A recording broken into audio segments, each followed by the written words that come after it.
But of course, it's going to be hard to do any of these things until we bring this senseless war in Iraq to a close.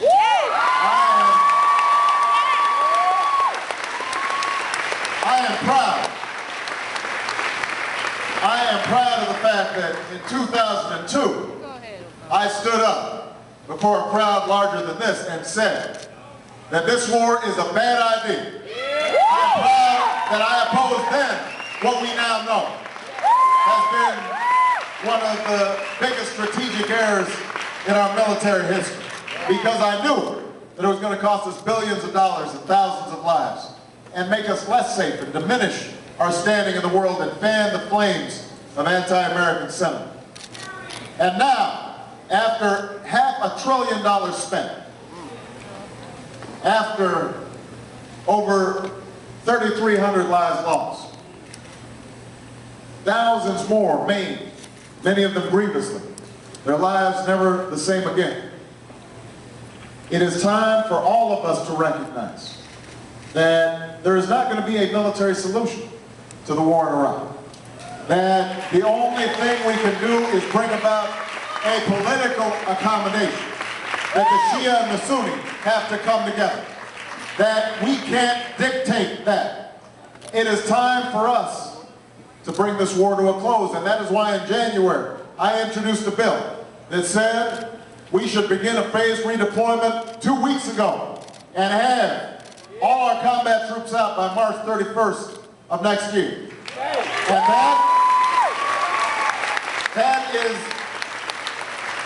it is legislation similar to that passed the Senate and passed the House by majority votes and went to the President.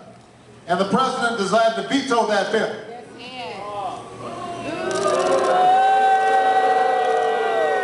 But now, I don't think that George Bush is going to change his mind, because he never lets facts get in the way of his decision making.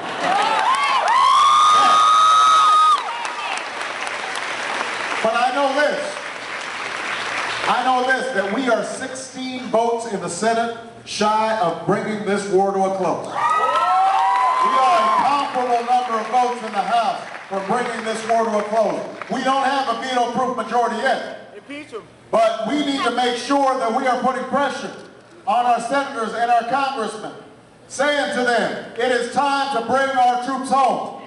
There are senators and congressmen in this state of Pennsylvania that are still siding with the president and not with the majority of the American people. And you need to send a message to them. It is time to bring our troops home. It is time to bring this war to an end. You need to let them know that you want our troops out of Iraq.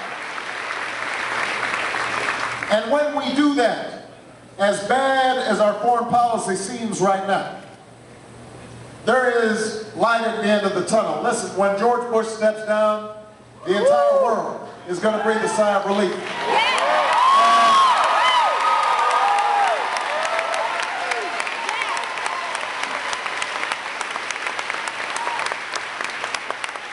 And we will have an opportunity to go before the world, to stand before them and say, we are back, that we want to work with you, that we want to work to deal with the transnational threats of climate change and nuclear proliferation. We want to work with you to deal with global poverty. We want to end the genocide in Darfur. We want to bring an end to malaria and HIV/AIDS in sub-Saharan Africa. And while we're at it, we want to close Guantanamo, and we want to restore habeas corpus, because that's who we are. We want to lead not just with our military, but with our values and with our ideas. And the world will welcome us because they want America to lead. They don't want America to bully. They want us to lead by example, because we still remain this beacon of hope for folks all around the world. Now, I am confident about my capacity to lead this country. And I'm confident in my ability to execute the demands of this office, but I can't do it by myself. Right. And that's why you're here today. This campaign has to be a vehicle for your hopes. This campaign has to be a vehicle for your dreams. You know, I was down in Selma, Alabama back in March.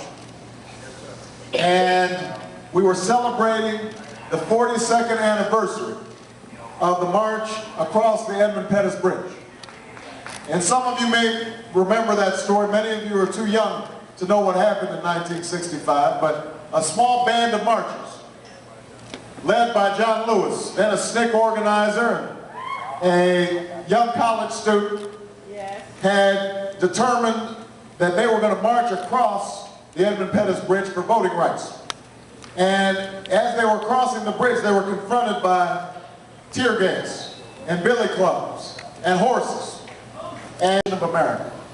Then I'm absolutely convinced that not only are we going to win an election, but we're going to transform the country. Thank you very much.